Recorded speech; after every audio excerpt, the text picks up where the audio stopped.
आत्मा की सहायता के पवित्र आत्मा की सहायता के बिना परमेश्वर के वचन को समझ नहीं पाएंगे। इसका लेखक मनुष्य है, लेकिन बताने वाले पवित्र आत्मा है। पवित्र आत्मा की प्रेरणा से मनुष्यों के द्वारा लिखा गया परमेश्वर का वचन। परमेश्वर के वचन को समझना बहुत जरूरी है। ना समझने से हम भटक जाएंगे। मसीही तो कहला जाएंगे, मसीही कहला जाएंगे, लेकिन भटक जाएंगे। जिस मुकाम में पहुंचना चाहिए वहां पर हम पहुंच नहीं पाएंगे। इसलिए परमेश्वर के वचन को जिस उद्देश्य के साथ में लिखा गया है, उस उद्देश्य हमारा जीवन में पूरा होना चाहिए। उसके लिए लगातार प्रार्थना करते रहिएगा। केवल सुनने वाले नहीं, परमेश्वर के वचन के अनुसार चलने वाले, जीवन बिताने वाले, वही प्रभु के राज्य में प्रवेश कर पाए। मैं आपको एक बात बताता हूं, आप लोग उसको अदरवाइज मत लीजिएगा। रोग से चंगाई पाना स्वर्ग में जाने का योग्यता नहीं है। मान लीजिए किसी को कैंसर से छुटकारा मिला, लंगड़े चलने लगे, अंधे देखने लगे। इसका मतलब जो अंधा पहले देखता नहीं था वो देखने लगा। उसकी आंख खोलना स्वर्ग में पहुंचाने का योग्यता नहीं है। वो चंगाई यहीं तक है। कई बीमारों को चंगाई मिल जाता है। यदि लोग सोचें कि मुझे चंगाई मिला इसलिए मैं चले जाऊंगा, नहीं, ये योग्यता उसकी नहीं। आपके लिए किसी ने भविष्यवाणी कर कि आपको 1 लाख रुपए मिलेगा, आप एकदम से भयंकर खुश हो गए। मिला भी है, आपको 1 लाख रुपए मिला। ये आपके लिए योग्य नहीं है, योग्यता नहीं है। आप एंटाइटल नहीं हो जाता है, आप सुर के चले जाए। आप बोलेंगे परमेश्वर मुझसे इतना प्यार करता है, और भविष्यवक्ता ने बोले 1 लाख मिलेगा, मिल भी गया, तो मैं लायक बन गया। बिल्कुल नहीं। आप नालायक है, नालायक ही रह जाए। आप स्वर्ग नहीं जा पाए। स्वर्ग जाने के लिए परमेश्वर की आज्ञा को पूरा करना पड़ता है। आपको धर्मी ठहराना पड़ेगा परमेश्वर की ओर से, क्योंकि आपको रहना उसके साथ में है ना। आप किसी चंगाई बाबा के साथ में थोड़ी रहे। अब मान लीजिए कोई खोड़ी होके मर गया, कोई एड्स रोगी होके मर गया, कोई लंगड़ा होके मर गया, लेकिन वो प्रभु में था। अब स्वर्ग जाएंगे, प्रभु थोड़ी बोलेगा कि तुमको एड्स है, इधर मत आना। तुम लंगड़े हो, इधर मत आना, ऐसा नहीं बोलेंगे। जो जिस अवस्था में है, और यदि उन्होंने अपने जीवन प्रभु को दिया और परमेश्वर के वचन के अनुसार जीवन बिताया, और प्रभु की आने की बाट जो रहे हो पवित्रदाई और अलगदाई के साथ, निश्चित रूप से वो योग्य है परमेश्वर के साथ रहने के लिए, उठाए ले जाने के। हालेलुया। धोखे में मत रहिए, धोखे में मत रहिएगा कि हमको मिल गया चंगाई, हम ईसाई बन गए। बहुत सारी कहानियां सुनने को मिलता है। आपके द्वारा कुछ भी हो सकता है, बड़े बड़े काम हो सकता है। आज क्रिश्चियनिटी के लिए एक कलंक का दिन है। कलंक समझ रहे हो ना आप? एक धब्बा का दिन है। बहुत दुखी हुआ सुन करके। क्या हुआ? यीशु यीशु, यीशु यीशु कहने वाले पादरी को आजीवन कारावास। पूरा, आप सोशल मीडिया देखिए, टीवी देखिए, आप यूट्यूब देखिए, आपको वहां मिलेंगे। यीशु यीशु कहने वाला पादरी को आजीवन काल का कारावास। किसमें? व्यभिचार में। मोहाली की अदालत विजेंदर सिंह नाम का प्रॉफिट, उसके नाम के आगे हमेशा प्रॉफिट लगता। यदि कि उसका नाम विजेंदर बोलता है तो तुरंत बोलता था प्रॉफिट विजेंदर सिंह बोला करो। आज जेल चला गया आजीवन का। उसने गलत काम किया कि नहीं किया, हम कोई नहीं होता है बोलने वाला, हम उसका न्याय करने वाला नहीं। उसने व्यभिचार किया, व्यभिचार में पकड़ा गया ये मुझे नहीं मालूम, लेकिन मुझे धक्का कब लगा, यीशु का नाम, हालेलुया, बदनाम, मेरा प्रभु का नाम व्यर्थ लिया जा रहा।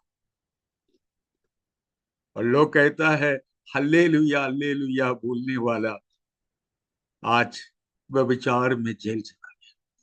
हल्लेलुया बेकार शब्द नहीं है। प्रभु यीशु मसीह का नाम लेना व्यर्थ। मुझे बहुत दुख लगता है, पता नहीं आप में से कितने लोग इस बात को सुन करके दुखी होंगे, मुझे नहीं मालूम, लेकिन मैं बहुत, आज बहुत दुखी था। मसीह हो करके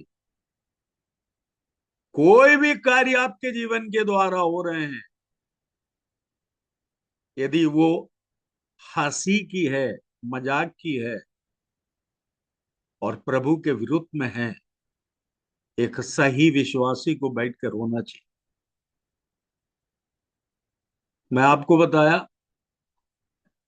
कुछ भी बड़े बड़े कार्य किए होंगे, मैं नहीं कह रहा हूं कि उसके द्वारा सभी बुरा काम किया होगा, कुछ अच्छे को काम भी किए होंगे, लेकिन आपका अच्छाई वाला काम आपको स्वर्ग जाने का लायक नहीं बनाता। ये परमेश्वर की दया और करुणा। और आपका जीवन, यदि आप प्रभु में हैं, यदि आप प्रभु में सो जाते हैं, प्रभु में जीतते हैं, तब आपके लिए उस योग्यता पत्र मिल जाता है, आसानी से आप प्रभु के साथ जीवन बिता पाएंगे। धन्यवाद दीजिए प्रभु को। और जो वचन हम सुनते हैं उस वचन हमारे हृदय के अंदर उतरने पाए, और प्रभु से कहिए प्रभु मैं आपके सन्मुख घुटने में आ जाता हूं और मुझे और झुकाइए। मैं झुकना चाहता हूं। कितने लोग कहेंगे सब सिर सीना तान कर खड़ा होना चाहता, सब सीना तान कर खड़ा होना चाहे, सबका सिर ऊंचा उठाना चाहता। आपकी और मेरे सिर ऊंचा उठने से प्रभु की सिर को नीचा करना पड़ता है। कई कार्य ऐसे करते हैं जिसके द्वारा मसीहत में लोग मजाक उड़ाते। प्रभु आशीष। मुझे कई लोग पूछता है उपवास करना है कि नहीं करना है, और खास करके ये 40 दिन का उपवास का समय चल रहा है। कुछ लोग पूछता है इसमें कोई बुराई है क्या? कोई बुराई कोई बुराई नहीं, लेकिन उपवास बाइबल के अनुसार होना चाहिए। यह मैं संसार के लोगों के लिए नहीं बोल रहा हूं, आप हमारे बच्चे हैं, आप लोगों को आज बताता हूं उपवास क्या है। उपवास का भी डॉक्ट्रिन होता है। डॉक्ट्रिन का मतलब शिक्षा, उपदेश। हम प्रभु के जन परमेश्वर की उपदेश के अनुसार, पवित्र शास्त्र में लिखे हुए उपदेश के अनुसार, जो शिक्षा हमने प्रेरितों से प्राप्त की है, जो वचन में लिखा हुआ है, उसके अनुसार का उपवास करना कोई बुराई नहीं। लेकिन दूसरे लोग जैसा उपवास का अपहास कर रहे हैं, ऐसा अपन आज देखेंगे। थोड़ा सा विस्तार से, अगर 5 मिनट ज्यादा बैठना पड़े तो बढ़िया चाय बना के आप लोग पी लीजिएगा, और नींद को भगाइएगा, मुंह मुंह वह धो के बैठिएगा और लिखते जाइएगा। अपनी किताबें हमको दिखाएं, थोड़ा सा बाइबल को दिखाएं। वेरी गुड, आपके पास बाइबल है, आपके पास कॉपी है लिखने के लिए? मैं कॉपी देखना चाहता हूँ। देखिए, कई लोगों के पास नहीं है लगता है, कॉपी नहीं। और पेन है आपके पास, कलम है, आप लिखिएगा, एक एक करके आप लिखते जाइए। निकालें के पहले मत्ती 6वां अध्याय उसका 16 पद। मत्ती 6वां अध्याय उसका 16वां पद। जब तुम उपवास करो तो कपटियों के समान तुम्हारे मुंह पर उदासी ना छाई रहे, क्योंकि वे अपना मुंह बनाए रहते हैं ताकि लोग उन्हें उपवासी जाने। मैं तुमसे सच कहता हूँ कि वे अपना प्रतिफल पा चुके। प्रभु यीशु मसीह के मुंह से निकले हुए वचन है। ये किसने बताया? प्रभु यीशु मसीह स्वयं कह रहा। जो प्रभु यीशु मसीह स्वयं कहता है उसमें विशेष ध्यान आपको देना। जो बात प्रभु यीशु मसीह के मुंह से निकलता है उस पर मुझे और आपको क्या करना पड़ेगा? बहुत ध्यान देना पड़ेगा। यहां पर प्रभु यीशु मसीह कहता है कपटी लोग भी उपवास करता है। असली और नकली। तो उपवास करने वालों के बीच में एक भेद कर दिया, विभाजन कर। एक झुंड जो उपवास कर रहे हैं उसके विषय में कहता है ये लोग कपटी लोग हैं। कौन लोग हैं?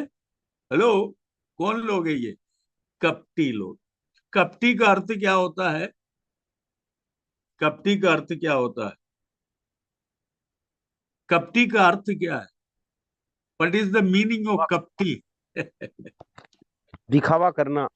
कापट्य करने वाला, कापट्य मतलब दिल में कुछ और है और चेहरे में और कुछ दिखता है।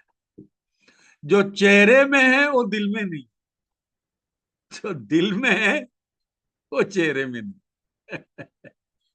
ये बात हमेशा याद। यह है कपटी लोग। इसको हाइपोक्राइट कहते हैं, HYPOCRITES, हाइपोक्राइट्स। मतलब इस पर आप विश्वास नहीं कर पाए। ये हमेशा हाई फाई रहता है, ये हाई फाई रहता है। ये लोग भी उपवास करता है। इनकी उपवास की विशेषता क्या है? ये हमेशा मुंह पर उदासी लाता है। इनकी विशेषता क्या है? ये मुंह पर हमेशा क्या लाते हैं? उदासी लाता है, यानी इनके चेहरे पर उदासी छाई रहती है और अपना मुंह बनाए रहते हैं ताकि लोग उन्हें उपवासी जाने। उदाहरण के लिए मेरा दीपक राजपूत से बात हो रहा है। दीपक राजपूत, कैसे अंकल, क्या हो? ठीक है यार। कैसे अंकल, तबीयत? 7 दिन की उपवास में है। वो पूछा नहीं है बेचारा।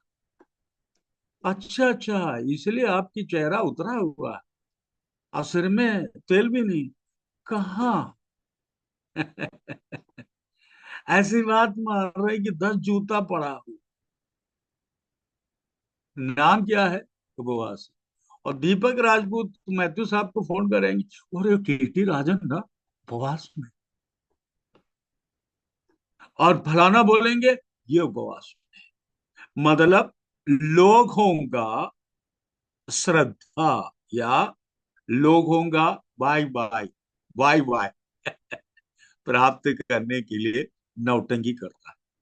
आज इस बात में इसलिए कह रहा हूं, आपके आजू बाजू में कई मसीह ऐसे मिलेंगे, यही नौटंकबाज। प्रभु यीशु मसीह बोलता है ना, ऐसा मत करना, ऐसा मत कर।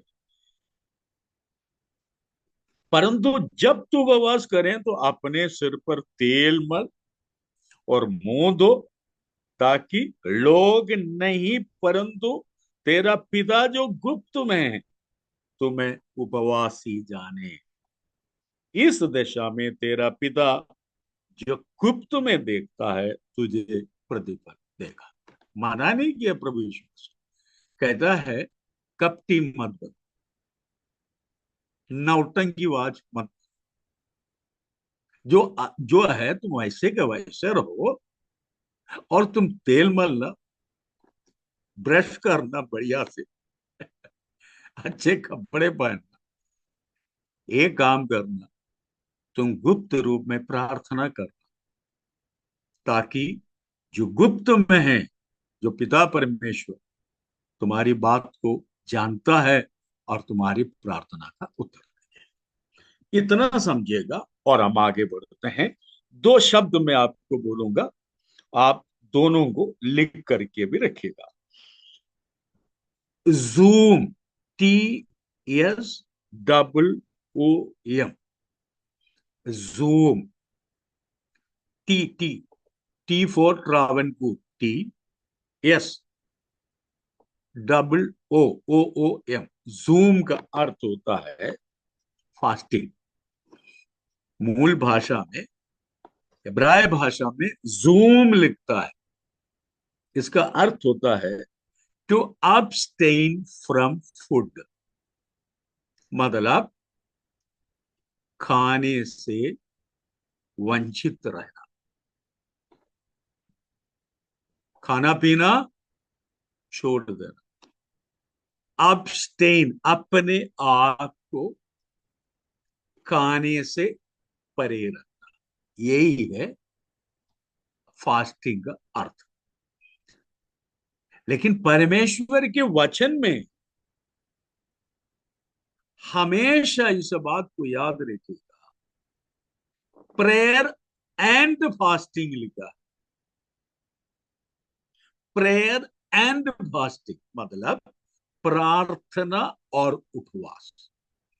यदि आप उपवास में हैं, आप प्रार्थना में लगे रहेंगे, आप उपवास करते हुए अपने मर्जी से चल फिर नहीं सकते। आप यदि उपवास में हो, आपको साथ में प्रार्थना भी करना पड़ेगा। यदि आप प्रार्थना के लिए समय नहीं निकालते हैं, तो प्रभु यीशु मसीह के वचन के अनुसार आप उपवास न करें, कोई फायदा नहीं। बल्कि बिना प्रार्थना का उपवास में हो सकता है और कोई आत्मा के अंदर आ जाए। कितने लोगों की समझ में आ रहे हैं? नाराज तो नहीं हो रहे हैं? हाँ।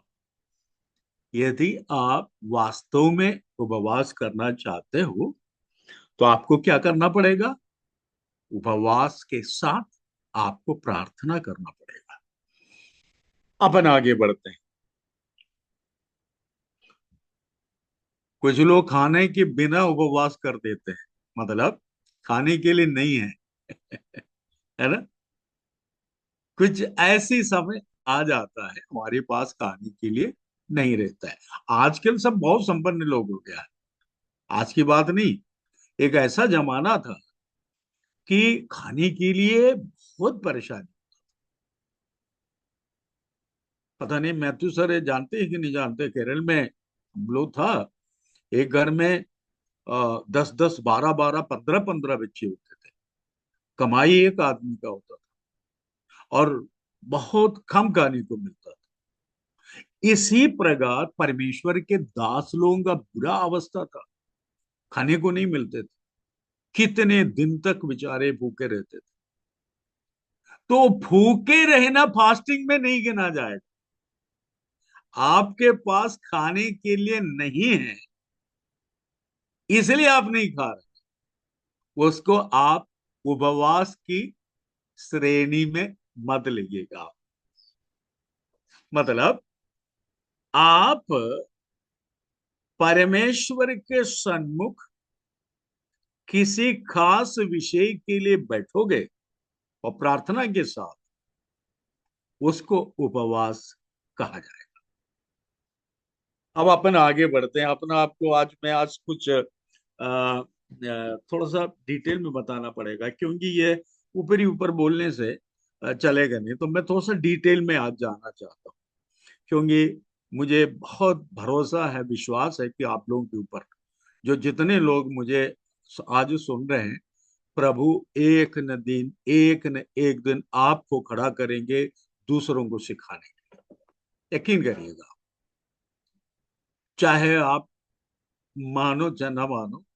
आप कहीं लिख करके रखिएगा कि फलाना तारीख को फलाना अंकल ने ये बोल के गया था करके। चाहे वो दीपक राजपूत हो, चाहे राम जतन, चाहे मनोहर का हो, चाहे रजनी हो, चाहे ललित दुग्गा हो, सभी लोग लिख करके रखिएगा।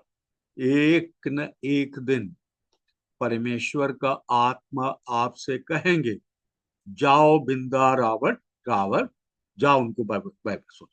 वो बेचारी नहीं जानते, उसको समझाओ बोले।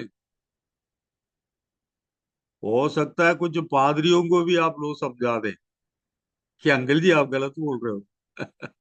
बाइबल में तो ऐसा लिखा है। कितने लोग विश्वास करते हो आपके द्वारा ऐसा कार्य होने वाला है? आमीन कहो, प्रभु को धन्यवाद कहो। प्रभु से कहो, प्रभु मैं समर्पित होता हूँ आपके सन्मुख, अपने आप को समर्पित करता हूँ, मुझे इस्तेमाल कर। कितने प्रकार का उपवास बाइबल में होता था मैं आपको बता देता हूँ, क्योंकि अपने मर्जी से नहीं, परमेश्वर का वचन हर बात पर गाइडेंस देता है हमें। गाइडेंस देता है। गाइडेंस का मतलब क्या होता है? मार्ग दर्शाता है, हर बात में हमें बता। परमेश्वर के वचन में सुबह से लेकर शाम तक का उपवास होता है। उसको कहते हैं सनराइज टू सनसेट। मतलब भोर से लेकर के संध्या तक, सूर्य उदय से लेकर के सूर्य अस्त तक, यानी सूर्य बंद हो जाता है रोशनी देना तब तक दिन में उपवास करते। उसको नाम दिया था सनराइज टू सनसेट, यानी दिन का उपवास। आप केवल नोट करिएगा, बाद में आपको पढ़ाता हूं। नाइयों की किताब 20 अध्याय का 26। नाइयों को हिंदी में क्या कहते हैं? जज। जज। Very good, जजस। जजस 20 अध्याय 26वां पद, पहला शमूएल 14 का 24, दूसरा शमूएल पहला का 12। एक बार फिर से बोल दीजिए, बीच वाला सुनना चाल। नाइयों का 20 का 26, पहला शमूएल 14 का 24, दूसरा शमूएल पहला अध्याय का 12 पद, तीसरा अध्याय का 35। गरिष्ठा पढ़ो, न्यायी 20 का 26 पढ़ो बेटा।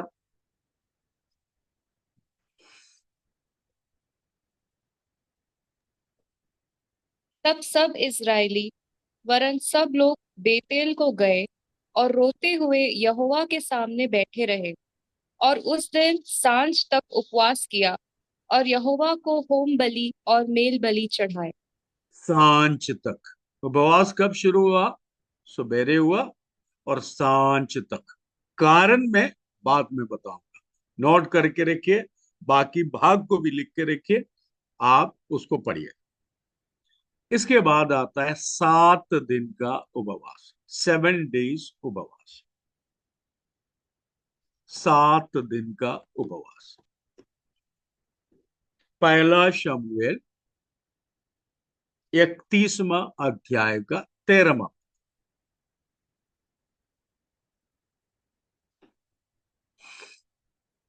मिला आप लोगों को? तब उन्होंने उनकी हड्डियां लेकर याबेश के झाऊ के पेड़ के नीचे गाड़ दी और 7 दिन तक उपवास किया। कितने दिन तक उपवास किया? 7 दिन तक उपवास किया।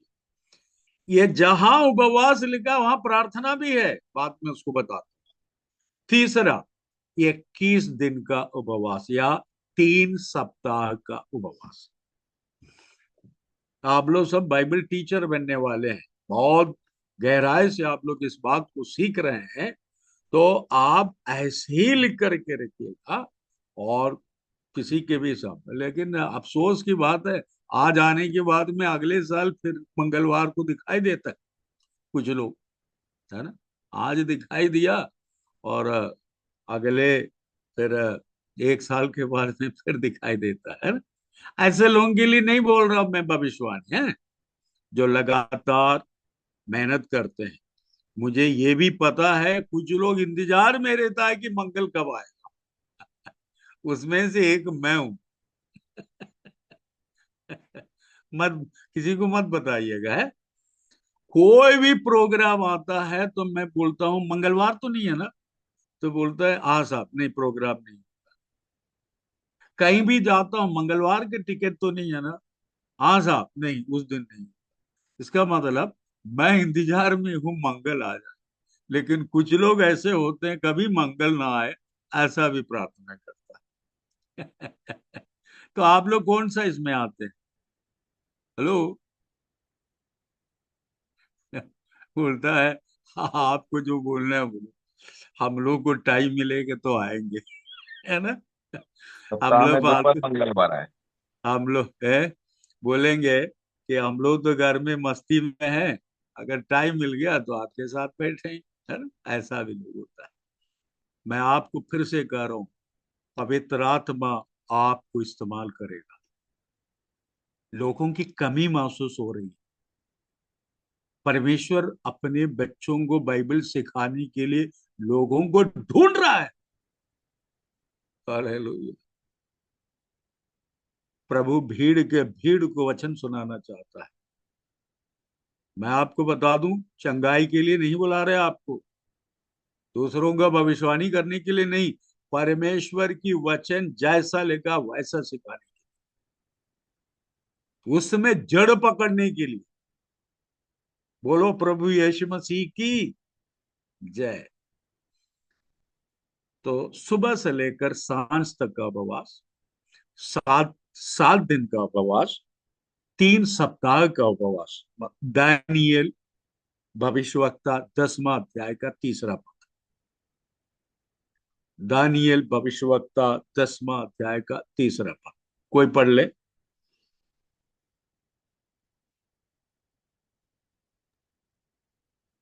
उन 3 सप्ताहों के पूरे होने तक मैंने ना तो स्वादिष्ट भोजन किया और ना मांस या दाख मधु अपने मुंह में रखा और ना अपनी देह में कुछ तेल लगाया। देखिए कितना दिन का प्रार्थना था, उसका उपवास था 3 सप्ताह का उपवास। इसके बाद में लिखिए 40 दिन का उपवास। तो आप बोलेंगे अंकल ये लोग सब 40 दिन के उपवास में ही क्या, उसके बारे में ही क्या? ना ना, वो उसके बारे में नहीं है ये। आपको बताता हूँ ये 40 दिन का उपवास क्या होता है। लिखिएगा आप, 40 दिन का उपवास। निर्गमन 34 अध्याय का 2रा पद। निर्गमन 34 अध्याय का 2रा पद, कोई पढ़ लेगा? सवेरे तैयार रहना और भोर को सिनै पर्वत पर चढ़कर उसकी चोटी पर मेरे सामने खड़ा होना। हाँ, 28वां पद भी, उसी का 28। मूसा वहां यहोवा के संग 40 दिन और रात रहा और तब तक ना तो उसने रोटी खाई और ना पानी पिया। 40 दिन का उपवास मूसा ने किया और किसी के बारे में कह सकता है क्या 40 दिन का उपवास ये भी किया था? प्रभु किसी यीशु को? मसीह का था। प्रभु यीशु मसीह भी 40 दिन का उपवास किया था। क्यों किया था, मैं थोड़ी देर के बाद में आपको बताता हूँ। मूसा 40 दिन का उपवास क्यों किया था, कोई बता सकते हैं?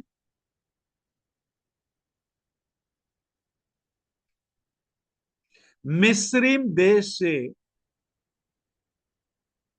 इसराइलियों को छुड़ाया और 38वां दिन सीनाई पर्वत के नीचे पहुंच गया। 37वां दिन पहुंच गया और 3 दिन का त्योहार था वो। उधर अपन जाएंगे तो फिर भटक जाएंगे, वो बाद में किसी दिन उसके बारे में कहूंगा। और ये बता दूं, पहला वचन स्वर्ग से 40वां दिन उतरा था। आपके हाथ में जो परमेश्वर का वचन है, उसका आरंभ, उसकी लिखवाई का आरंभ किसने किया था? याद है आपको? स्वयं परमेश्वर पिता अपने हाथ से लिखना शुरू किया था। कितने लोग आमीन कहेंगे और प्रभु को धन्यवाद दें? ये बोलना जरूरी है। और भी कुछ लोग होते हैं और कहता है कि हमारा आसमानी किताब है ना? कुछ लोग बोलते हैं, कौन लोग बोलते हैं हमारा पास भी किताब है? उसको क्या कहते हैं? आसमानी किताब। उनसे पूछो कैसे, बोले एक एक पन्ना टपक रहा था ऊपर से, वो टपकाया गया खुदा की ओर से, हम लोग उठा करके उसको किताब बना। आप उनसे पूछो कोई गवाही है क्या? कोई गवाह है क्या? किसने देखा? आपका अल्लाह ने स्वर्ग से लिख लिख करके भेज रहे थे, लोग बटोर रहा था। कोई गवाही है क्या? बोले नहीं, गवाह हुआ नहीं है। लेकिन आपसे पूछेंगे, आपके हाथ में जो किताब है, ये प्रभु की ओर से आपको मिला है, कोई गवाह है क्या? तुरंत आप मुंह खोल के बोलेंगे 6 लाख लोग गवाह। कितने लोग गवाह है? 6 लाख लोग गवाह है। और उसके पीढ़ी के लोग आज भी जीवित है। हेलो? आप लोगों के चेहरे में खुशी खुशी कुछ आ ही नहीं रहा है, कुछ समझ में आ नहीं रहा है। इतना खुश होना चाहिए आपको। आपके हाथ में जो किताब रखा है, उठाओ किताब को, बताओ। ये जो हाथ में रखा है ना, इसको टपकाते समय जिनके कोई गवाही नहीं थे, लेकिन पिता परमेश्वर अपने हाथ से पत्थर में लिखा, अपनी उंगलियों से लिखा और मूसा को दिया। मूसा इस्राएलियों को दिया। हालेलुया! देखिए, परमेश्वर पिता स्वयं हाथ से लिखा और मूसा को दिया, मूसा इस्राएलियों को दिया। इसके बाद परमेश्वर बोलता गया, मूसा लिखता गया और इस्राएलियों को दिया। इसका गवाह है। और आज भी मूल पुस्तक जो है ना, सुरक्षित रखा है। किसी दिन आप उसके विषय में अपन क्लास लेंगे, तब आपकी समझ में आएगा कि ये कहां से कहां है। तो 40 दिन का उपवास का प्रार्थना होता है। इसके बाद में 5वां महीने का उपवास और 7वां महीने का उपवास। सुबह से लेके शाम सांझ तक का उपवास, 7 दिनी उपवास, 21वां दिन यानी 3 सप्ताह का उपवास, 40 दिन का उपवास। अब मैं कह रहा हूं, 5वां महीने में भी उपवास करते थे और 7वां महीने में भी उपवास करते थे। ये कहाँ लिखा है? जकरिया नबी 7वां अध्याय 3, 4, 5 कोई पढ़ ले।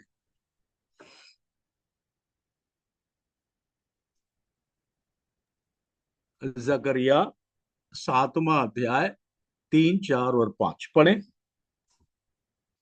और सेनाओं के यहोवा के भवन के याजकों से और भविष्यद्वक्ताओं से भी यह पूछे, क्या हमें उपवास करके रोना चाहिए, जैसे कि कितने वर्षों से हम 5वें महीने में करते आए हैं। तब सेनाओं के यहोवा का यह वचन मेरे पास पहुंचा। सब साधारण लोगों से और याजकों से कह कि जब तुम इन 70 वर्षों के बीच 5वें और 7वें महीने में उपवास और विलाप करते थे, तब क्या तुम सचमुच मेरे ही लिए उपवास करते थे? अब जब तुम देखिए, 5वां महीने का उपवास और 7वां उपवास पकड़ लिया प्रभु ने उसको। अब देखिए सीरियस हो रहा है। अब ये बहुत सीरियस था। अब पूछने लगा, अब तो बहुत उपवास करने लगे, क्या मेरे लिए थे क्या? हेलो, क्या पूछ रहे हैं? मेरे लिए करते थे क्या? कई लोग ऐसा, राजपूती ऐसा करता है प्रभु के ऊपर बहुत आसान कर रहे हैं उपवास करके ना, बहुत आसान। एक दिन पकड़ेगा दीपक राजपूत को, पूछेगा तुम अभी जो 5वें महीने में और 7वां महीने में जो उपवास कर रहे हो, मेरे लिए था क्या? वो बेचारा झेप जाएगा। आपका नाम इसलिए लियो कि आप नाराज नहीं होंगे, है ना? देखिए, आप लिख के रखिए इसको। इसके बाद में देखिए, चौथा महीना, 5वां महीना, 7वां महीना और 10वें महीने में भी उपवास करने लगे। कौन कौन सा महीने में? चौथा महीने में, 5वें महीने में, 7वां महीने में, 10वां महीने में। कहां लिखा है? जकरिया 8 अध्याय का 19वां। मुझे ऐसा लगता है कि उपवास के बारे में अपन को 2-3 सीटिंग करना पड़ेगा, 2-3 सप्ताह चलेगा लगता है। 4 4 4 5th मंथ, 7वां महीना, 10वां महीना। जकरिया 8 का 19 पढ़िए। सेनाओं का यहोवा यूं कहता है, चौथे, 5वें, 7वें और 10वें महीने में जो जो उपवास के दिन होते हैं, वे यहूदा के घराने के लिए हर्ष और आनंद और उत्सव के पर्वों के दिन हो जाएंगे। ये इसलिए देखिए। अब तुम हाँ, पढ़िए। इसलिए अब तुम सच्चाई और मेल मिलाप से प्रीति रखो। ये देखिए, अब मैं उसके डिटेल में जा रहा हूं, है? तो पहले आप लिखिए।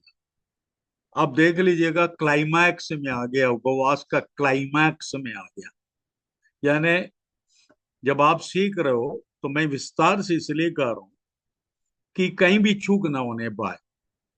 किसी के भी सामने खड़े होकर के वचन बोलने के आपको लायक बना रहा हूं, इसलिए बहुत विस्तार से आपको समझाएगा। क्लाइमैक्स में पहुंच गया। निकालिएगा लू का 18 अध्याय का 12 पद। एक महाजन आके खड़े होकर के कहता है, मैं सप्ताह में 2 बार उपवास करता हूँ। है? क्या बोलते हैं वो? सप्ताह में कितना दिन उपवास करता है? 2 दिन उपवास करता है। इसलिए मैंने कहा, ऐसा लगता है ये व्यक्ति प्रभु के लिए कुछ कमा के दे रहे हैं। पढ़िएगा बेटा उसको, लूका 18 का 12। मैं सप्ताह में 2 बार उपवास रखता हूँ। मैं अपनी सब कमाई का 10वां अंश भी देता हूँ। तुमसे कोई बोला था क्या? तुमसे कोई बोला था कि सप्ताह में तुम 2 बार उपवास करो और कमाई का देशवांश दो? कौन बोल? है? लेकिन बाजू में एक आदमी खड़ा था। वो क्या कह रहा था बेटा? मैं सप्ताह में 7 दिन उपवास करते हैं। पढ़िए तो। परंतु चुंगी लेने वाले ने दूर खड़े होकर स्वर्ग की ओर आंखें उठाना भी ना चाहा, वरन अपनी छाती पीट पीट कर कहा, हे परमेश्वर, मुझ पापी पर दया कर। ये देखिए, एक बोल रहे हैं कि मैंने क्या नहीं किया, है ना? कुछ लोग प्रभु को याद दिला रहे हैं, है ना? मैं तो सर, मैं आपके लिए क्या नहीं किया। मैं हर मंगलवार को 7 बजने के लिए देखता रहता था कि कब आप शुरू करें। मैं तो सर, मैंने ऐसा ऐसा किसी कोई किसी के ऊपर कोई एहसान नहीं कर रहे हैं। तुम अपने लिए मंगलवार का मीटिंग आते, तो अपने लिए उपवास करते, तो अपने लिए प्रार्थना करते, तुम कमा कमा करके अपने बैंक में डिपॉजिट कर। कौन सा वो बैंक है? Heavenly bank. उसको HB कह सकते हैं, हेवनली बैंक। लेकिन एक दूसरे आदमी जो है ना, छाती पीट रहा था और स्वर्ग की ओर नजर नहीं उठा पा रहा, और कहने लगा, मैं इस लायक नहीं, मैं आपके सन्मुख खड़ा भी नहीं हो सकता। अगला आदमी जो उपवास करता था वो क्या बोलता मालूम है? मैं बिंदा रावत जैसा नहीं हूं, मैं बिंदा रावत जैसा कतई नहीं हूं। वो पता नहीं क्या क्या करती रहती है। मैं तो फास्टिंग कर रहा हूँ, मैं तो प्रार्थना करता हूँ, मैं तो निजाम से देता हूँ। लिखा हुआ है, जो बिंदा रावत की बुराई किया धरे के धरे रह गए। जो छाती पीट कर रो रहा था, उसकी प्रार्थना सुना, उत्तर दिया, खुशी से वो घर गया। दूसरा आदमी मुंह लटका के अपने घर की ओर चला गया। तुम्हारा हुआ से कोई प्रार्थना, कोई फायदा हुआ? हेलो। हालेलुया। परमेश्वर के नाम की स्तुति हो, महिमा हो। अब अपन आगे बढ़ते हैं। प्रभु यीशु मसीह 40 दिन का उपवास क्यों किया? लोग पूछते हैं, प्रभु यीशु मसीह 40 दिन का उपवास क्यों किया था? जवाब, पिता परमेश्वर ने एक बहुत बड़ी जिम्मेवारी प्रभु यीशु मसीह को दिया था। एक बहुत बड़ी जिम्मेवारी प्रभु यीशु मसीह के कांधे पर थे। पिता ने जो जिम्मेवारी दिया प्रभु यीशु मसीह को, वो जिम्मेवारी पूरा करने के लिए अपने आप को तैयार कर रहे थे। हालेलुया। प्रभु यीशु मसीह स्वयं स्वेच्छा से अपने ऊपर ले लिया था वो जिम्मेवारियां। प्रभु यीशु मसीह स्वयं अपने से और जिम्मेवारियों को अपने ऊपर ले लिया था, और और उन कार्यों पर ध्यान रखने के लिए या ध्यान केंद्रित करने के लिए प्रभु यीशु मसीह ने भी लंबा अवधि का उपवास किया था। हालेलुया। थोड़ा आज के लोगों को थोड़ा सा अपन उदाहरण के लिए, एग्जाम्पल के लिए ले लेता हूं। प्रभु यीशु मसीह की क्या जरूरत है ये सब करने का? वो तो स्वयं परमेश्वर है ना, स्वयं परमेश्वर है और पिता की ओर से आया हुआ है जिम्मेवारी पूरा करना। उसके लिए क्या है? वो तो कभी भी कुछ कर सकता है। नहीं नहीं, अपने आप को प्रभु यीशु मसीह ने इतना छोटा किया, इतना छोटा किया, इतना छोटा किया, पूरे संसार में भरने वाला। खड़े होते हैं तो पूरा संसार में भर जाते थे। वो परमेश्वर अपने आप को एक ग्लास के अंदर समा दिया। हालेलुया। इतना परमेश्वर, बड़ा परमेश्वर, एक उदाहरण कर, हाथी को ग्लास के अंदर ला सकता है क्या? है? हाथी, हाथी घनिष्ठा जवाब दो। हाथी को कितना भी छोटा करो ग्लास के अंदर आ सकता है क्या? है? नहीं। नहीं आ सकता। नहीं। परमेश्वर की एक सृष्टि है हाथी, लेकिन इतना बड़ा परमेश्वर जो पृथ्वी पर भरा हुआ है, स्वर्ग पर भरा हुआ है, वो परमेश्वर अपने आप को छोटा करके एक स्त्री की ओवरी के अंदर, गर्भाशय के अंदर, हालेलुया, छोटा बना दिया। इतना छोटा किया, इतना छोटा किया, और बपतिस्मा भी लिया। कहा वैसे सारी व्यवस्थाएं पूरी होने दीजिएगा, रोकिएगा नहीं। इसके बाद में कहा मैं अब मुकाबला करने जा रहा हूं। अब मैं उस जिम्मेवारी को निभाने के लिए फील्ड पर उतर रहा हूं, गोरा पर उतर रहा हूं। इसलिए क्या किया? 40 दिन तक जंगल में पड़ा रहा। सुनिएगा, एक विश्वास के अनुसार जंगल में ही दुष्ट आत्माओं में सवार होता है, कहते हैं। प्रभु यीशु मसीह उसका इंतजार नहीं किया, चला गया जंगल में, बोले मैं तुम्हारे पास आ रहा हूं, तुम मुझसे लड़। तुम आदम को बहकाने के लिए, बर्बाद करने के लिए तुम एदन की वाटिका में गया था ना। अब तुम्हें यहां पर आने की जरूरत नहीं, तुम जहां पर हो मैं वहां आता हूं। और और कहा मैं भी 40 दिन भूखे प्यासे रहेंगे, चल देखता हूं। यह है हमारा प्रभु। यह है हमारा प्रभु। हालेलुया। हमारे प्रभु ने उपवास किया। कितना दिन? लंबे अवधि, 40 दिन तक उपवास। किसके लिए था? जो जिम्मेवारियां पिता परमेश्वर ने पुत्र को सौंपा था, उस जिम्मेवारी पूरा करने के पहले अपना ध्यान रखना चाहता। जिस कार्य में, जिस कार्य करने जा रहे हैं, उस पर अपना पूरा ध्यान केंद्रित करने के लिए उपवास किया था। अपन आगे बढ़ेंगे।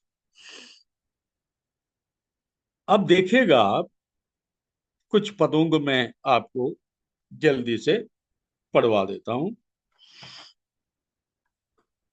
Prayer and fasting are often combined. इसको भी आप लिख करके रखिएगा। मैं आपको एक एक करके पढ़ा करके आगे बढ़ेंगे, ठीक है? Prayer and fasting are often come, मतलब प्रार्थना और उपवास साथ साथ चलेगा। कंबाइंड है वो, मतलब जुड़ा हुआ है, उसको आप अलग नहीं कर सकते हैं। ये दोनों को आप अलग नहीं कर सकते। पहला शमूएल 7वां अध्याय का 5 और 6। पहला शमूएल उसका 7वां अध्याय 5 और 6। फिर शमूएल ने कहा, सब इस्राएलियों को मिस्पा में इकट्ठा करो, और मैं तुम्हारे लिए यहोवा से प्रार्थना करूंगा। तब वे मिस्पा में इकट्ठे हुए और जल भर के यहोवा के सामने उंडेल दिया, और हाँ, उस दिन उपवास किया, और हाँ, वहां कहने लगे, हमने हाँ, यहोवा के विरुद्ध पाप किया है। हाँ, और शमूएल ने मिस्पा में इस्राएलियों का न्याय किया। हाँ। 5वां पद से पढ़ना था बेटा। 5वां पढ़े थे आप? फिर शमूएल ने कहा, सब इसराइलियों को मिस्पा में इकट्ठा करो, और मैं तुम्हारे लिए यहोवा से प्रार्थना करूंगा। ठीक है? और उपवास भी किया। इधर ध्यान से सुनिएगा, ये कब की बात है? इस्राएली लोगों का सामने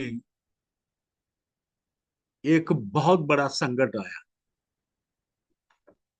वो संकट का नाम था युद्ध, वार जिसको कहते हैं, वार जिसको कहते हैं, युद्ध जिसको कहते हैं, लड़ाई जिसको कहते हैं। और थोड़ा सा आपको पढ़कर ये सुनाना बहुत जरूरी है, क्योंकि फालतू में उपवास नहीं होता बाइबल में। किसी न किसी कारण के बिना परमेश्वर के जन उपवास नहीं करते थे। ये बात आपको जानना बहुत जरूरी है। आप निकालिएगा उसको।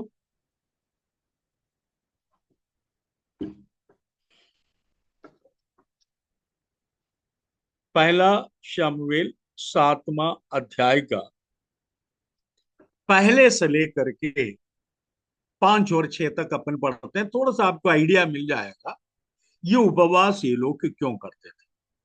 इधर देखेगा, युद्ध के सामने हार जाते थे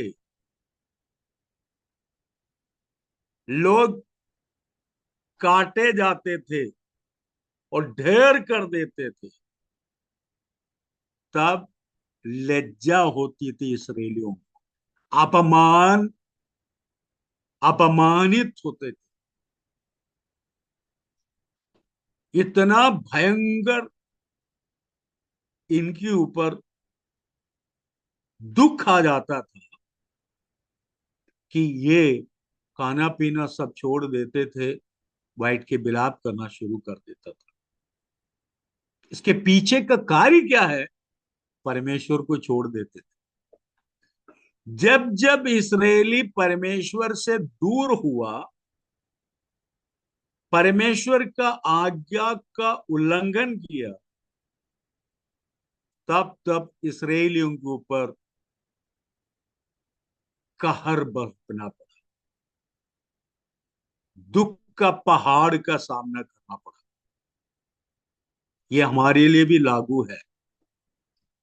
आप उस सर्कल के बाहर चले जाओगे, परमेश्वर की छाया हुए स्थान से बाहर चले जाओगे, विपत्ति का सामना आपको करना पड़ेगा। इसलिए लिखा है, क्या है 91 भजन संगीता में क्या लिखा है? हाँ, जो परम प्रधान की छाए हुए स्थान में बैठा रहे वो ठिकाना पाएगा। मतलब आपका ठिकाना कहां पर है? कोई तो बोलो। आपके ठिकाना कहां पर है? एक परमेश्वर का स्थान स्थान। आपको परमेश्वर की दिया छाया गया में। है। राजपूत, आपके लिए एक स्थान निर्धारित है। उस स्थान का नाम है, हाँ, जो परमपिता, परम प्रधान, परमेश्वर के छाए हुए स्थान, जिसको विश्वासी लोगों का घर कहा गया है। हालेलुया। परमेश्वर के छाया से बाहर चला गया, यानी जिस स्थान आपके लिए निर्धारित था उस स्थान से बाहर आप निकल गया, तो आपको विपत्ति का सामना करना पड़ेगा, है ना? बाइबल में लिखा है। अब पढ़िएगा आप, पहला पद पढ़िए, 7 का पहले से पढ़ना शुरू करो। सभी लोग बाइबल को देखिएगा, सभी लोग बाइबल उठाइएगा और सब लोग बाइबल को देखना शुरू करेंगे। कोई भी इधर उधर न ताकेंगे और सब बाइबल को खोल के रखेंगे। आज कुशल साहू, क्या बात है, फोटो वर्क करके चला गया क्या कहीं रायपुर घूमने? पढ़ना शुरू करो बेटा। तब किर्यतारीम के हाँ लोगों ने हाँ हाँ हाँ हाँ, किरियत ययारीम। पढ़िए, किरियत, बोलो मेरे साथ में, किरियत किर्यत ययारीम। हाँ, एक जगह का नाम। हाँ, तब किर्यत ययारीम के लोगों ने जाकर यहोवा के संदूक को उठाया और अबीनादाब के घर में जो टीले पर बना था रखा और यहोवा के संदूक की रक्षा करने के लिए अबीनादाब के पुत्र एलियाजर को पवित्र किया। किरियता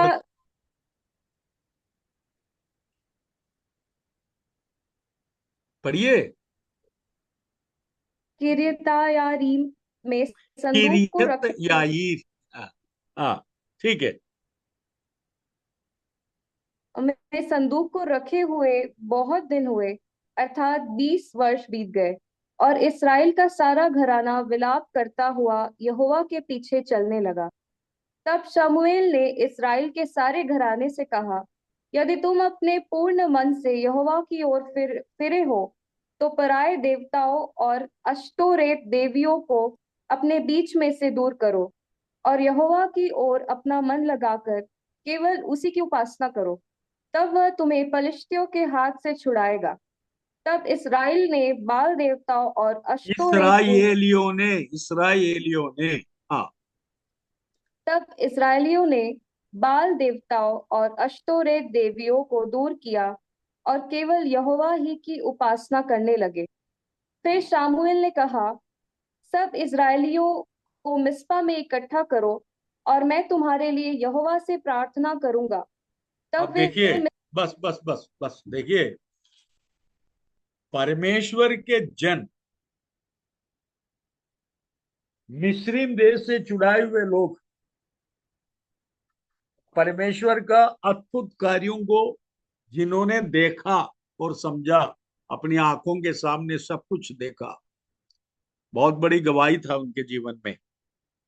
लेकिन उनके घर में क्या क्या आके बैठ गए, क्या क्या आके बैठ गए? पराए देवता, अशुरो अशेरित देवी, और ये सारी गंदगी ये घर में आ गई। देखिए, परमेश्वर से कितना कितना किलोमीटर दूर चला गया।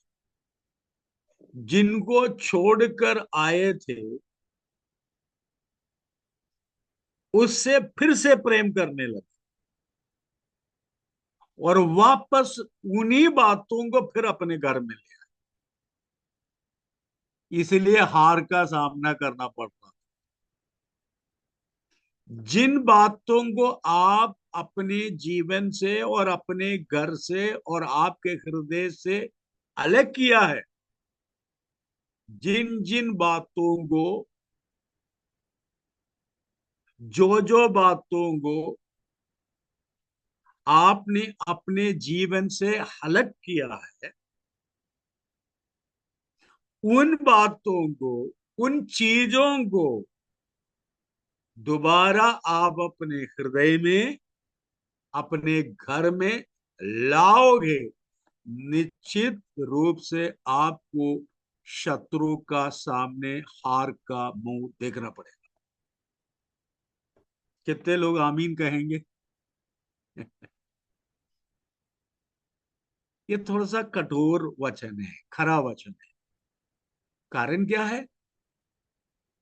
आपको परमेश्वर चिताना चाहता है, चेतावनी देना चाहता है कि मैं जहां पर हूं वहां पर दूसरों का दखल बिल्कुल बर्दाश्त नहीं करेगा। दूसरों का उपस्थिति मेरे उपस्थिति के लिए सही नहीं होगा। इसलिए शमूएल ने कहा, विलाप करो, विलाप करो, अपने पूर्ण मन से यहोवा की ओर फिरे। क्या बोले? पूर्ण मन से। ये आधा अधूरा नहीं, ये आधा अधूरा नहीं, दो नाव में पांव रखकर नहीं। अगर छोड़ना है तो एक मुस्त सब बातों को छोड़ दो और मेरे पीछे हो लो। यदि घर में बचा कुचा भी कुछ रखा हो, उसको आप अपने से अलग कर दो। यदि ऐसा हो, मैं भविष्यवक्ता हूं, आपके लिए प्रार्थना करेंगे। देखिए, ये सही भविष्यवक्ता ऐसे ही होता है, क्योंकि उसको मालूम है आपको चोट लगी है, घाव है। यदि उस घाव को अच्छी रीति से साफ करके दवाई अगर नहीं रखोगे, घाव और बिगड़ जाएगा। हो सकता है एक ऐसा समय आए आपका पाव को या जहां पर सड़ाहट होती उसको काट कर फेंकना पड़ेगा। इसीलिए डॉक्टर लोग क्या करते हैं, उस घाव को खूब रगड़ता है, खूब रगड़ता है, कैंची के अंदर रुई रखकर पूरा घुसड़ता है और पूरा पस को बाहर निकाल देता है, घाव को साफ करता है। इसके बाद पट्टी बांधकर बोल देते हैं 3 दिन के अंदर आपको पता चलेगा घाव सूखना शुरू हो गया है। इसी प्रकार परमेश्वर की आशीष का रुकावट पैदा करने वाला कोई भी चीज यदि आपके जीवन में है, आपको उसको दूर करना पड़ेगा। इसलिए लोग उपवास करने लगे। हालेलुया। और कहने लगा, मैं पूर्ण रूप से आपके पीछे आना चाहता हूं। और बैठ गया 7 दिन। हालेलुया। 21 दिन, 40 दिन बैठ के रोने लगे और प्रार्थना करने लगे, उपवास करने लगे, कहने लगा, प्रभु मुझे क्षमा कर, मुझे क्षमा कर, मैं लौटाना चाहता हूं। अफसोस की बात है मेरे बच्चों, आजकल के उपवास में केवल आशीष ही दिखता है लोगों को। अपने आप को जांचना परखना तो दूर, और लोगों के अंदर एक ही एक ख्वाब रहता है कि मेरा साइकिल कब बिकेगा और मोटरसाइकिल कब आएगा। मेरे बच्चा 12वीं क्लास में 100 नंबर कब लाएगा, मेरा लड़का 1000 रुपए का नौकरी कर रहे हैं 2000 कब होगा, मैं 5 एकड़ जमीन रखा है 1 एकड़ और कब खरीद पाएगा। इसलिए लोग उपवास करते हैं। पूछ लेना आप किसी से। और कुछ लोग बेफालतू उपवास करता है, उनको खुद नहीं मालूम है कि वो उपवास में कि नहीं। इसके बाद सीधे सीधे गुड फ्राइडे और सीधे सीधे ईस्टर, आंखें बंद करें। हालेलुया। आंखें बंद करें और 2 मिनट परमेश्वर के सन्मुख अपने आप को छोटा करें, दीन करें और नम्र करें और प्रार्थना करना शुरू करें। प्रभु, आज के दिन के लिए बहुत बहुत आपको धन्यवाद देते हैं। परमेश्वर पिता, आपने अपने पुत्र को एक बहुत बड़ी जिम्मेवारी दिया था, उस जिम्मेवारी पूरा करने के लिए पृथ्वी पर आए और उस कार्य आरंभ करने के पहले उसी कार्य पर केंद्रित होने के लिए 40 दिन तक उपवास और प्रार्थना की। प्रभु परमेश्वर, आपको बहुत बहुत धन्यवाद देते हैं इन वचनों के लिए।